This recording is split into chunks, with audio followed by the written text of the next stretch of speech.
ازيكم عاملين ايه؟ لسه مخلص لعب كورة مع صحابي دلوقتي.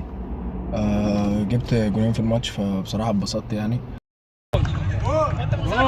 ما تصورش. خصوصا ان لعب الكورة جه بعد يوم طويل جدا. كان عندي امتحان في الجامعة وما كانش احسن حاجة، وبعدها رحت اطلع تأشيرة ألبانيا في البنك، وبعدها رحت الشغل. فالمهم يعني مطولش عليكم، بكرة هنبدأ تحدي جديد، وان انا اجرب اقعد يوم كامل ما استخدمش التليفون ابدا.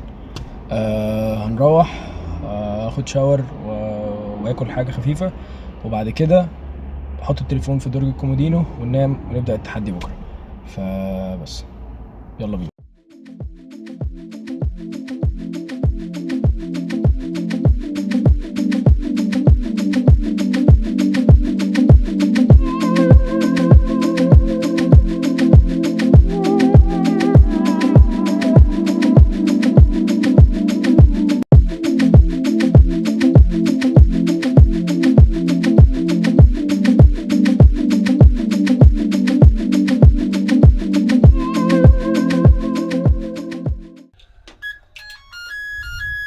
دلوقتي هنقفل التليفون نهائي ونقول له مع السلامة لمدة يوم.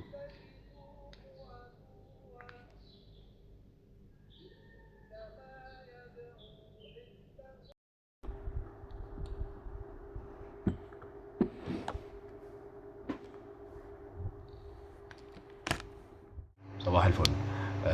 لسه صاحي دلوقتي وعايز اقول لكم ان ده اهم جزء في يومنا او اهم جزء في التحدي بتاعنا عموما. وهو ان انت ما تضيعش مثلا اول نص ساعه او ساعه في يومك وانت على التليفون لسه على السرير ما عملتش حاجه. فدي جزئيه مهمه جدا. بدل ما نمسك التليفون دلوقتي هنقوم نغير هدومنا، نجهز للشغل وننزل.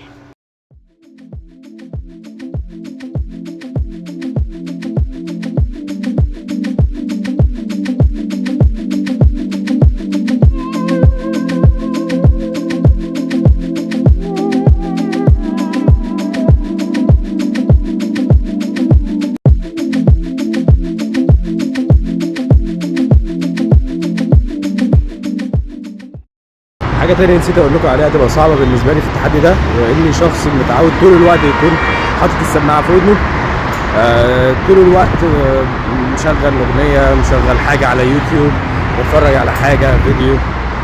فبالنسبة لي ده يبقى جزئية صعبة. يعني مثلا انا بكون محتاج ان انا اتمشى عشان اوصل الميكروباص اللي هياخدني للشغل سكة 10 دقايق تقريبا. فبالنسبة لي انا افضل بتمشى كده 10 دقايق سامع صوت الشارع، فدي كانت حاجة صعبة جدا. بس خلاص خلصت دلوقتي، عديت الدائري وهركب حاجة توديني الشغل.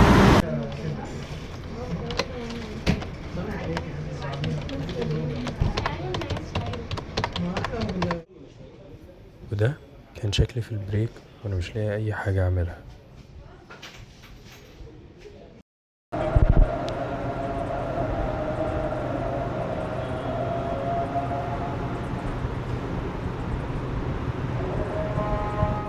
الحمد لله عرفت اعيش اليوم من غير التليفون على الاقل لغايه دلوقتي في الشغل. لسه راجع البيت، هغير هدومي واعمل اكل، وبعد كده نبقى نكمل. سخن الغدا دلوقتي. كنت عايز اقول لكم حاجه افتكرتها وانا جبت سيره الاكل، ان برضو جزء مهم جدا من اهم التجارب اللي هتكون صعبه بالنسبه لي، اظن بالنسبه لنا كلنا، في وقت ان انت جاي تاكل، ان كلنا دلوقتي بقينا متعودين ان احنا ساعة لما بنيجي ناكل بنكون دايما مشغلين حاجه، سواء يوتيوب او بنقلب في تيك توك او بنتفرج على اي حاجه عموما. فدي هتكون بالنسبه لي حاجه صعبه جدا ان انا افضل قاعد باكل كده 10 دقايق او ربع ساعه مثلا قاعد باكل مش بعمل اي حاجه وببسط في الاكل بس مش بعمل اي شيء تاني. فحاسس الموضوع هيكون ممل. دي ممكن تكون من اكتر الحاجات المهمه اللي هعملها النهارده. مفيش ايدينا حاجه نعملها، لازم التحدي للاخر.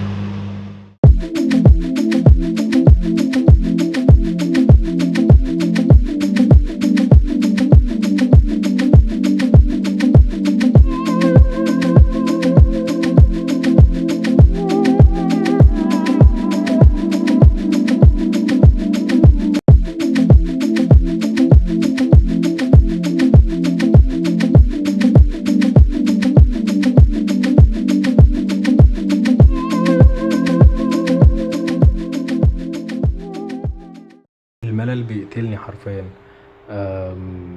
حاجة مهمة تاني برضو المفروض تكون كل الناس عارفاها عن التحدي ده، ان انت تفضل تاكل بس عشان تقتل الملل، مش تعمل اي حاجة غير انك تكون بتاكل.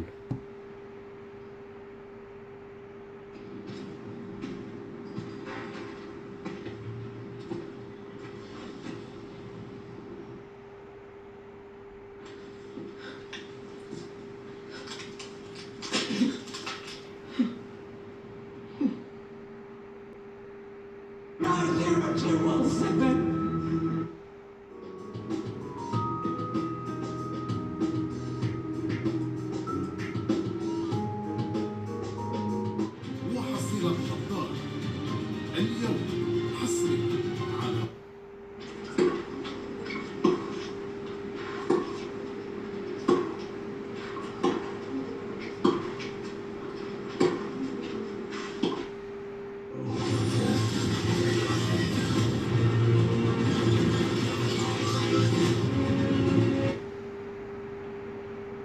Really? Can I just get you a job at the diner? Erotic nightclub owner out to انا زهقت جدا بصراحة. التحدي حلو، لازم كلنا نجربه، لان لازم نكون صراحة مع بعض في الوقت الحالي، خصوصا من بعد كورونا.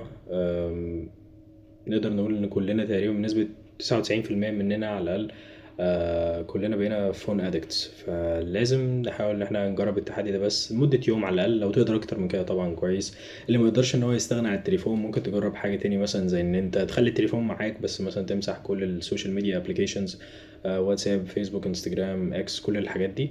فبس انا من كتر الزهق هنام. بصراحة مش هكدب عليكم، مش قادر استنى ان انا يجي تاني يوم عشان امسك التليفون. بس كده، ده كان تاني فلوج لينا، واشوفكم في فلوج جديد ان شاء الله. مع السلامة.